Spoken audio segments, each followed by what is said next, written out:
The reviews are due on the last day of class, which is a week from today. Wow. Okay. Oh, yeah, thanks guys. Sorry, I forgot to flip the screen back.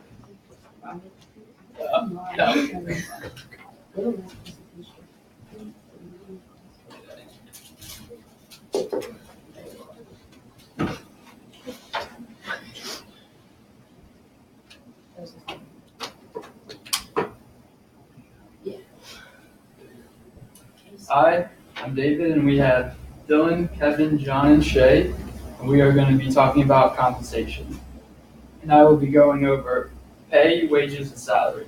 We're going to start by describing what pay is, then go into wages and salaries and the advantages and disadvantages that come with them.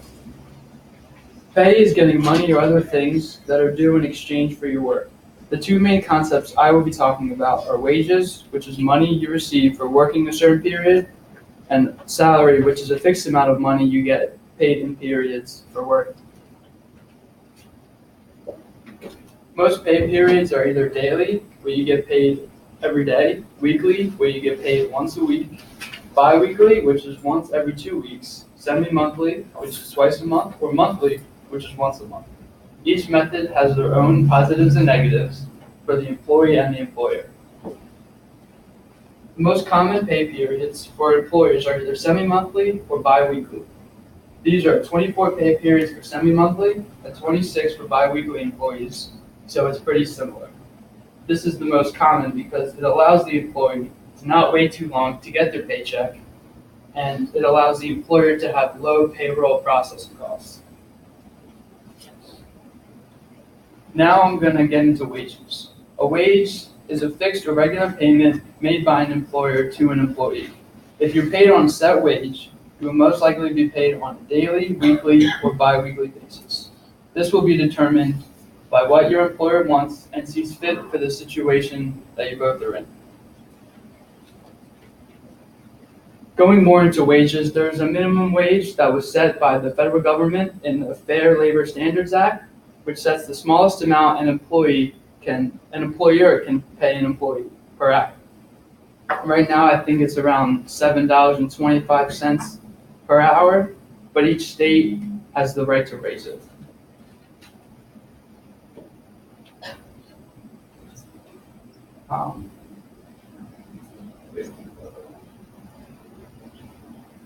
This shows the minimum wage around the country in 2017. As you can see,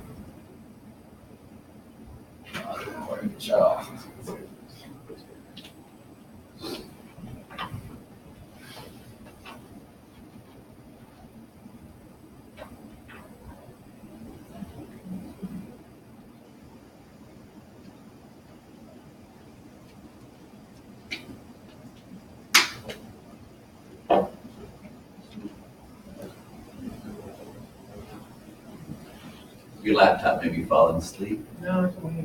It's away. No? No, just when you voice over.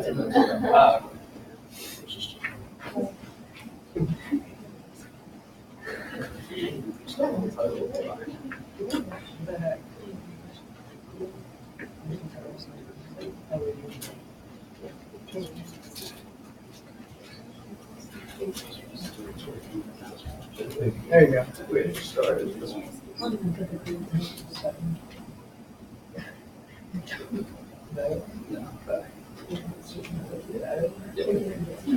So this shows the minimum wage around the country in 2017. As you can see, Washington State had the highest minimum wage at $11 an hour, while other states such as California, Arizona, Alaska, Minnesota, and New York all had wages above $9 an hour. And I'm pretty sure Washington State has raised it since 2017. So a personal story, I live in Cape May County, and since I was 14, I've worked every summer at multiple places, including Stoneover Pizza and the Windrift Hotel in Avalon. Each different job I've had at either place came with different wages, opportunity for tips, and overtime. And when I bust, I made under minimum wage. You may ask how someone could be paid under minimum wage, and there are a couple ways. Some ways you could be paid under minimum wage, or if you make tips in your job, such as a server, busser, expediter. Also, a worker that works on commission, and their commission makes up more than half of their total compensation, and in some cases, student workers. So my mom is a hairdresser, which is nice because I've never paid for a haircut before, but I know she gets paid mostly by commission, which is what she brings into the salon. I'm not sure what her wage is specifically, but her boss could technically pay her under minimum wage because her commission totals over half of her total pay. So my next topic is salaries. Salary is a fixed, regular payment, usually paid bi-weekly, semi-monthly, or monthly, and is expressed as an annual sum. Salaries are typically for professional workers or like considered white-collar workers, and such as teachers, managers, and executives. There are many benefits to salaries, such as having a constant paycheck. When you're paid on salary, your payment is the same for every time you get paid. So you get paid for being at work, and it doesn't really matter how many hours you put in because you don't get paid by the hour. Also, from a job security standpoint, you definitely have more security than hourly workers. If your company decides to cut back on cost of payroll, you're at an advantage because it's easier for a company to cut hourly workers' hours because they'll pay them less than it is to renegotiate your salary because that takes up a lot of time, effort, and resources. Another benefit of salaries would be if you're getting paid on salary, there's a high chance you do work full-time, and what comes with that are more benefits such as vacation days and a retirement plan, which will be explained later, rather than if you were paid on hourly and only worked part-time like some people do. Even though there are many positive outcomes for salaries, there are a couple of drawbacks. One drawback is the hours you could potentially work because you're exempt from overtime pay. The normal work week is 40 hours, but you don't get paid overtime. So if you work 60 hours in the week, you would get paid the same if you work 35 hours in the week. And most of the time you'd be working 60. Fortunately, this can lead to being overworked if your company is very busy and you are very understaffed. If you get caught up constantly working over 40 hours a week, you can see a potential loss in family and free time, which will cause sadness and anger that you're stuck at work all this time and not really getting paid anymore for it. Another disadvantage being paid on salary is that you do not get holiday pay. Many hourly employees can get paid higher wages than their normal wage if they work on a salary, but if you're on salary and you are expected to work on that holiday, you don't get paid anymore.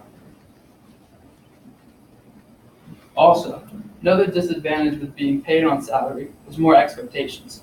Of course, we all want to have the high-paying salary jobs once we graduate, but what comes with great power is great responsibility. Since you're most likely in a higher position than an hourly worker, you have more responsibility to your company to perform better, which can lead to higher stress. To speak on salaries more, my dad works in the public school system and gets paid on salary. During the school year, he works a lot to compare to what he works in the summer, but each time he gets paid, it's still the same each time.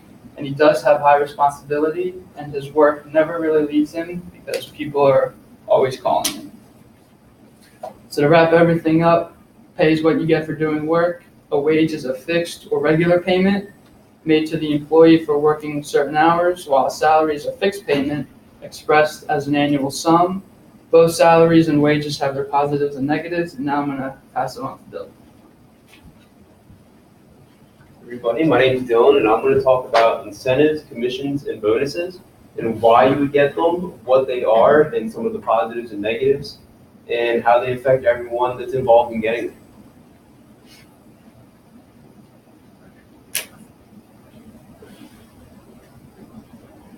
So to start, I'm going to talk about incentives. And what incentives basically are free things that are given to you as an employee, such as flyers, tickets, extra time off, vacation days, that are given to you by your boss for doing something above and beyond or doing something that you would add to your normal day's work.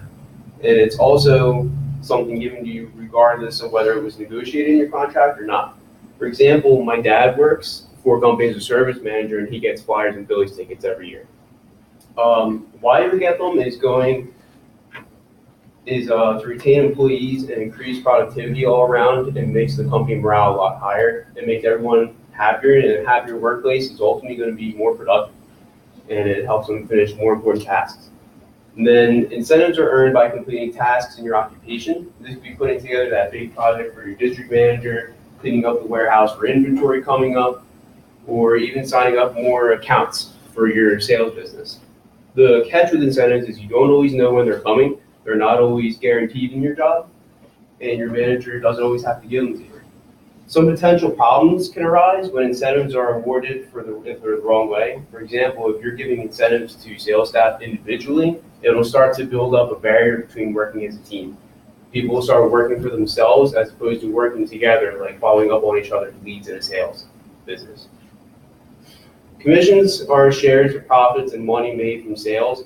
It is commonly found in real estate and sales. Most commissions run between 4 and 7%, and your boss or sales manager may pay that to you at the end of a pay period or after a sale is closed on a house, for instance. So if you're making 4% after making a sale of $4,000, you get $160 from that sale. How do you get them? As I stated previously, you are commissioned by making a sale such as a house for a real estate agent. The agent's sale is marked down by his manager or agency owner and either gets accrued for the month or given to him immediately after the sale is closed. The check is signed in your name, and then you ultimately have that addition to your salary.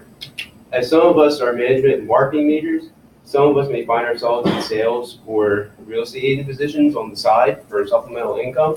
Regardless of that, sales is perfect for any of us that are competitive and like money motivated, that will make us thrive being results driven. Commission-based earnings is an effective and honest way of earning money. You only make money as you make sales and do your job effectively. So if you aren't making sales, then you aren't making that extra money on top of your regular base salary if you get that. You want to be the guy that's on the left as opposed to the guy that's on the right. For example, my aunt's a real estate agent for Keller Williams, and no, that's not my aunt. She works down the shore, and as you guys know, down the Jersey Shore, some houses go anywhere from $300,000 to almost $1 million, like in Seattle City or Avalon.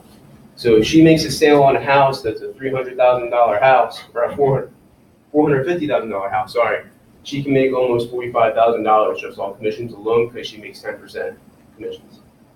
So now to what everyone's most important or most concerned with is bonuses. There's 3 types of bonuses. There's contracted, performance-based, and random bonuses. They're given to you by your boss for like contract reasons because you can like negotiate them out when you get hired. They're given when your company as a whole meets revenue goals for C-suite employees, and then if you're in middle management, such as store owners or store managers, they receive them for meeting sales goals for your store. And then finally are random bonuses such as Christmas bonuses. The most common is performance-based bonuses. These are given, they're most commonly found in sales as well as retail, and I think it's the best way to give out bonuses because it's based off how well the employee does their job. And it makes the work environment more competitive, and you get more pay on top of your base salary. For example, if a certain store has a sales goal of $50,000 and they hit it, the store manager gets 5% of bonus on top of what he makes in his yearly salary. So if he makes $55,000 a year, he would make $2,750 as a bonus for that pay period, whether they give it quarterly or on a yearly basis. My personal experience I've witnessed firsthand is at my job at Sherwin-Williams in Vineland. My store manager and assistant manager make quarterly bonuses off of sales goals, which are set from the previous year's numbers and sales that they make. When they hit 85% of their sales goal, they'll receive a 5% bonus on their base salary. In addition to that, when they meet higher than that 85% of the sales goal, each increase of 5%, they get 2% more on top of the initial 5 in bonus. So if you make 9% of your sales, you'll get a 70% bonus on top of the salary quarterly.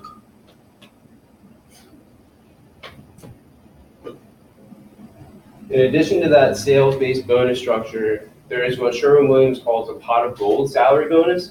When the store sells 10 gallons of any of our luxury brand paints, like the Emerald Interior paint line, the stores for the quarter get an additional $50 towards their bottom line in addition to the actual sale. So that will add up over time to make the sales goals a lot higher. Employers are known to give out bonuses to their workers to build morale and productivity. A happy work environment will ultimately be a productive and efficient one, as well as making your employees happy will make the clients happy as well and make them come back for more business. The manager or boss can give them out as a thank you to their employees to build morale as well. In conclusion, incentives and commissions are bonuses, and bonuses are extra forms of compensation given to employees for exemplary work or making sales to improve the business. It acts as a way to say thank you for good work or doing something above and beyond from what you usually do on a daily basis. And if they're not earning them, that employee should be reevaluated to see why they're not doing that. I believe all three of these types of additional pay are positive ways of making a better work environment and making employees do a better job than just the base salary. Because if they know they're going to get paid regardless, they're not going to get paid. They're not going to do above and beyond work. So next is going to be Kevin, and he's going to talk about profit sharing. Hey guys, my name's Kevin. We'll be talking about stock options and profit sharing today. Both of these are different types of incentives that you can earn. They do many things to help the employees, such as motivate them and help them stay with the company for a long period amount of time by incentivizing them. So profit sharing, what is it really? It's a system in which the people who work for the company can get a direct share of the profits. They can come in many options such as cash and stock in the company or even a retirement plan. Not technically a 401k because the company doesn't put in any money or you don't put any money in personally, it's just the company putting in money. And it's a way to make for the company to keep you for a long period of time. So the most common type is a prorated plan, which everyone receives the same percentage of the company. In a cross-tested plan, everyone gets a percentage based on how high they are or low they are into a company. And an age-weighted plan is the longer you stay, the more money you can make over time. So how does it work? The employees have to do very little to get the profit share. It's basically just the company gives them a percentage at the beginning, and then that's what they're going to get when the time of the year comes to the end. The company must do calculations and paperwork to figure out who's going to get what, which has to be agreed upon before the year. And there's a formula to base that out. So a highly paid senior employee can see up to 40 to 50% of their salary and profit shares, and a lower level employee may only see 1 to 2%. It's an incentive of people who make decisions, take more risk, and provide leadership to the company. So the pros, it shows the employee that everyone's on the same team and working toward the common goal. They know that they will receive financial rewards if the company makes that more money, so that'll help them to motivate. And it helps build a team feeling into the company. The cons.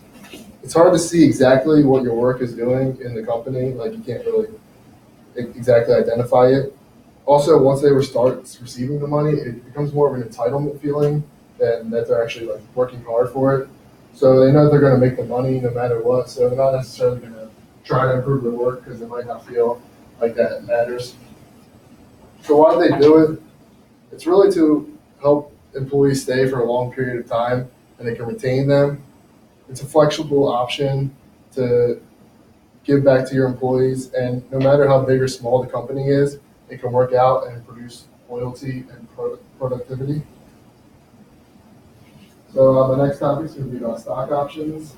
It's a way to invest into the company that you work for. Stock is basically the extra profit from a company, give it back to the people who are the stockholders. And stocks can go up or down, and then you can cash them in for a certain price. So what are they? It's from your employer. It gives you the right to buy a specific number of share of your company stock during a time and a price that your employee specifies. You can decide to do what you want with the stock after the time period is up in which you claim the stock. And that's when it goes from a stock option to an actual stock, and then you decide what you want to do with it. So how does it work? Say you get 100 stocks at $5 per share. That can be exercised in 2 years. When the 2 years comes and now the stock is worth $10, First of all, you could just cash all 100 shares in for the $10, or you could keep some and then sell some and save some for later, or you could just save them all and maybe hopefully the stock will go up. How does it help the company? It's a way to attract and motivate and retain employees, especially in a startup where it's not easy to pay the employees. I know when Amazon started, the price was originally $18, and some of the employees got that, and now it's over $1,700 a share, so they got to keep that. Personal experience, I've never really been with a company that has this, so I was talking to my uncle who works for Wawa, and they offer great stock options to only employees because it's privately owned. So over half their employees there, 9,000 out of 18,000 employees are in their stock. He told me after 2 years, you automatically get stock in the company and they open an account for you. And he couldn't share his exact numbers with me, but he said that he has over thousands of dollars in stock there.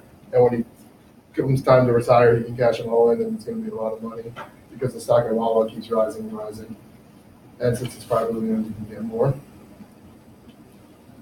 So what are the different types of stock options? Different tax rule apply for each option. There's non-qualified employee stock options. Taxes are withheld from the proceeds at the time you exercise the option, so they're not going to tax you as much, but this is not necessarily the case for incentive stock. With proper tax planning, you can minimize the effect that the tax has on you, so you're still going to get taxed, but it's not going to necessarily be as much. What's the difference between private and public? Basically public, anybody in the world can come in and use the stocks for your company. Private, it's just the employees in that company can have stock in the company. The pros, they want to attract and keep good workers there. They can attract them as anyone if it's a low starting company and they know that their work can help make it big in the long run. And they want their employees to feel like owners and part of the business and like feeling that they're really contributing and helping out, especially in startup companies. The cons, stock options.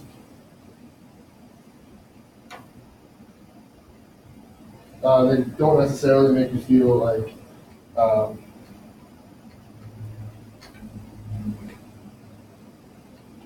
they're supposed to add incentive, and they shouldn't be part of like, you don't want to feel like it's your actual pay. You want to, so should you keep the stock or not? It could be risky, it could be not. It's really hard to tell, but it's not good to make your income like make it a large portion of your net worth just all in stocks. You want to make sure you take some of it out. So in case it does drop, not everything just goes away like that. Because, like I said with the other example, when it goes to $10, yeah, you might feel like, oh, this company's doing great, it might go up to 15 soon, but not necessarily the case. Just like that, it could drop down, and then all your money, which is in stocks, is just going to go away. So profit sharing and stock options are different types of compensation that help both the company and employees in different aspects. And it's just a way to incentivize and keep employees for a longer amount of time. And now John's going to be talking about different types of compensation.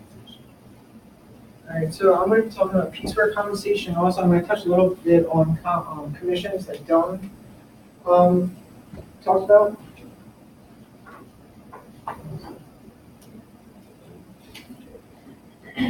I did think that slide. So what exactly is piecework compensation? It's any type of employment in which a worker is paid on a fixed rate for each unit produced or an action performed regardless of time. This concept of piecework has been around since the Industrial Revolution, so it has been around for a long time. It's one of the original types of compensation there was. So like I mentioned, this form of compensation has been around since the Industrial Revolution.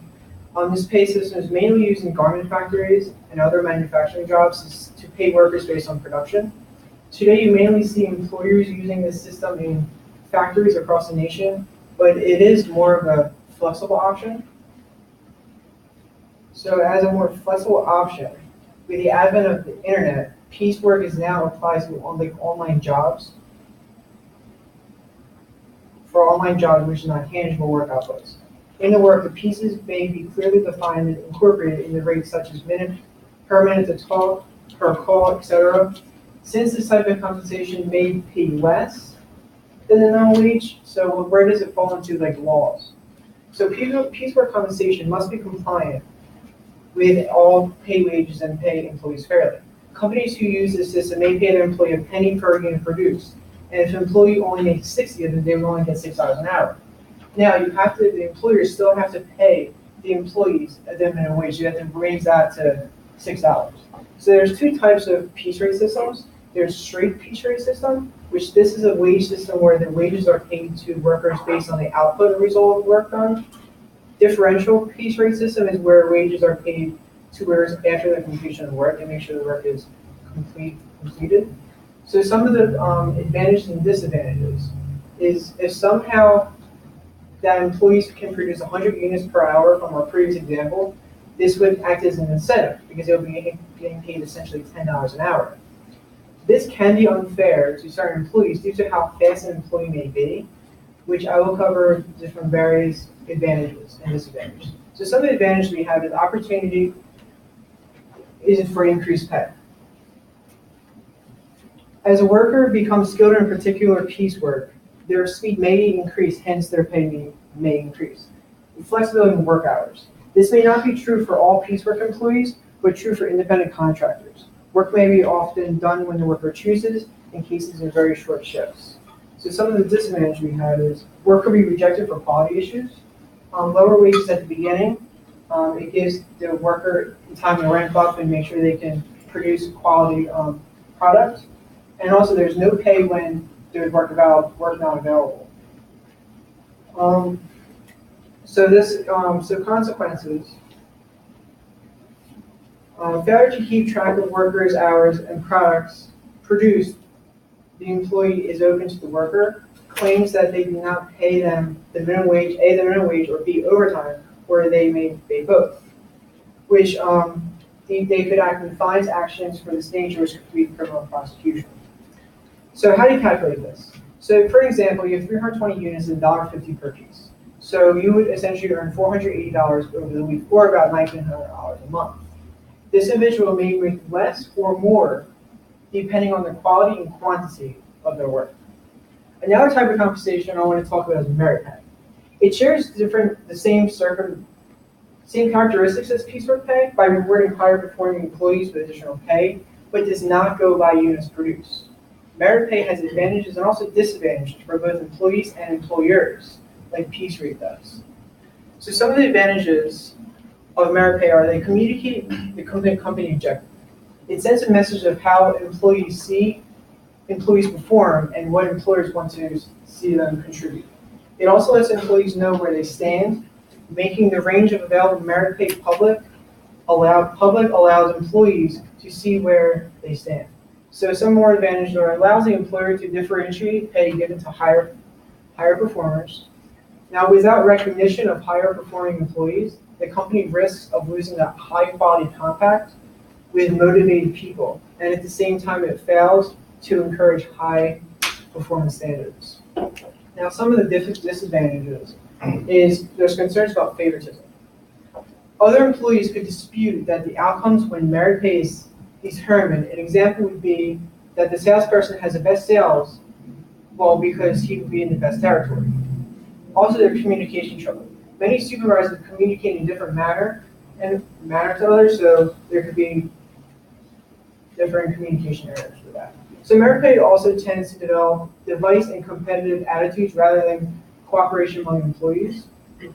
This competition between employees might go against organizational objectives of teamwork and cooperation. So I want to touch a little bit on commission, like Dylan mentioned next. So it's the amount of money an individual receives based on the level of sales he or she obtained. This person is provided with a certain amount of money in addition. So each month an employee may be higher or lower, just depending on what they sell and just like what their rate is for their commission. So I'm going to go for some different examples. So some of the examples I have is a car salesman. So the average commission per car salesman is roughly between 75 and 200 hours per car. This also depends on several factors, such as if it's a new dealership, if it's a used dealership, luxury, utility, family car, and also like different like department stores, sometimes especially jewelry stores, they always have commission based. So my personal experience is I'm currently assistant store manager at Walgreens. And our compensation is not a piece rate nor commission. We're either hourly or salaried. I'm currently hourly. All of our employees are hourly except the store manager. Now, our assistant manager used to be salaried, but they stopped salary because our ASMs were working 60 hours a week and only get paid 40 of them. So as I'm a hiring manager, so I take compensation very seriously when I hire my employees. I want to make sure I'm compensating in competition with other stores such as CVS, Rite Aid, Target, and Walmart. So in conclusion, there's many different types of compensation that I touched on besides the normal salary hourly. So piecework is based on the unit produced amount, while commission deals with like addition pay. So Shay's going to talk about fringe benefits next. Hi, I'm Shay, and I'm talking about fringe benefits.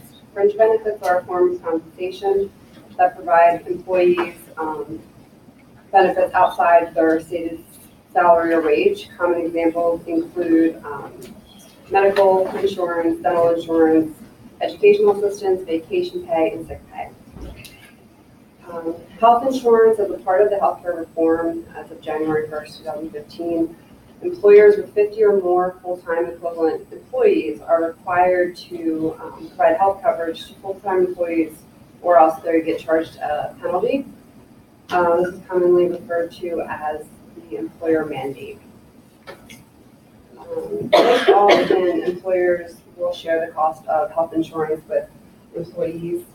It's very costly for companies, so as an HR professional, you will likely be responsible for choosing the best healthcare plan that meets the needs of your employees. I'm going to discuss 3 of the many types of plans. The first is a fee-for-service plan. This plan is medical expense, or you pay the medical expenses out of pocket, then file paperwork with your insurance carrier to be reimbursed for those charges. It's generally the most expensive type of insurance, but you have the freedom to choose any doctor or hospital. Next is the Health Maintenance Organization, HMOs. An HMO will likely give you greater coverage than a fee-for-service plan, but it limits the ability for employees to see doctors they choose. They are limited to the number of physicians and specialists. Next is a preferred provider organization, PPO. This type of medical plan is similar to the HMO, but allows employees to see physicians outside their network. PPOs do allow employees more freedom to see specialists. They give you more flexibility, and in most cases, you have more freedom to see physicians you would like. An important law to keep in mind is the HIPAA, Health Insurance Portability and Accountability Act. It provides protection for personal health information by covered entities such as employers. Dental and vision is another type of insurance. It's not required, but most employers will offer it as a part of their benefits package. The Affordable Care Act does require benefits for children, but not for adults. Disability insurance provides income to individuals, usually a portion of their salary.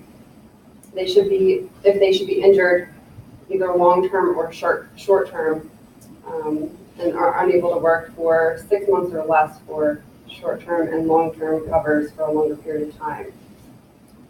New Jersey disability, under New Jersey's temporary disability benefits, virtually all New Jersey employees are required to supply disability insurance, which provides employees with replacement income when they are disabled by a non-related accident or illness. Which brings me to my story. In 2010, I was hit head-on by another driver. I had a severed artery in my right ankle, lacerations from joint in my right knee, my left hip was dislocated, PCL tear in my left knee, and a compound fracture in my left elbow, which you can see my knee and my elbow in my car. I was out of work for 6 months, so while I was out of work, I received temporary disability. Another benefit is life insurance policies. Employers offer life insurance policies in exchange for a monthly, quarterly, or annual premium. A lump sum of money is designated to a beneficiary if the employee dies. Next, I'm going to talk about PTO time, sick leave. Currently, there are no federal legal requirements for paid sick leave. So some companies will offer it if the employees accrue them by the days they, or based on the number of years of service, where they are, the employer offers just the same number of sick days. October 29th of this year, New Jersey passed an earned sick leave law requiring all employees to provide earned sick leave to each employee that works in the state. For every 30 hours worked, the employee shall accrue 1 hour of earned sick leave. Vacation time is another thing organizations voluntarily provide now. It's so common that a lot of employees expect paid vacation as part of their comprehensive benefit package. Most organizations use a formula assigning a certain number of hours accrued each day period, pay period during the time. Holiday pay is also another benefit that employers are not required by law to provide, but an employer is obligated to provide reasonable accommodation for religious practices unless it can show that it results in a hardship for its business. A 401k plan is a retirement plan, savings plan sponsored by the employee. It lets workers save and invest a piece of their paychecks before taxes are taken out, and often companies will match a percentage of what employees contribute to the plan. Some employers will even offer an educational assistance program in which the employer pays for the employee's educational expenses or provides tuition reductions or scholarship grants to the employee's spouse or dependent children. Many employers offer educational assistance because it improves recruitment, retention, and helps maintain an educated and skilled workforce. In 2018, SHRM conducted a survey on job satisfaction and engagement. The vast majority, 92% of employees, indicated that benefits are important to their overall job satisfaction.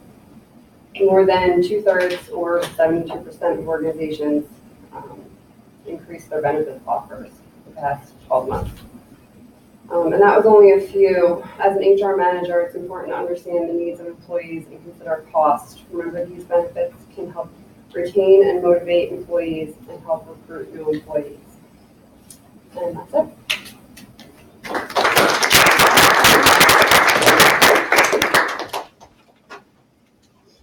All right, thank you. You can have a seat.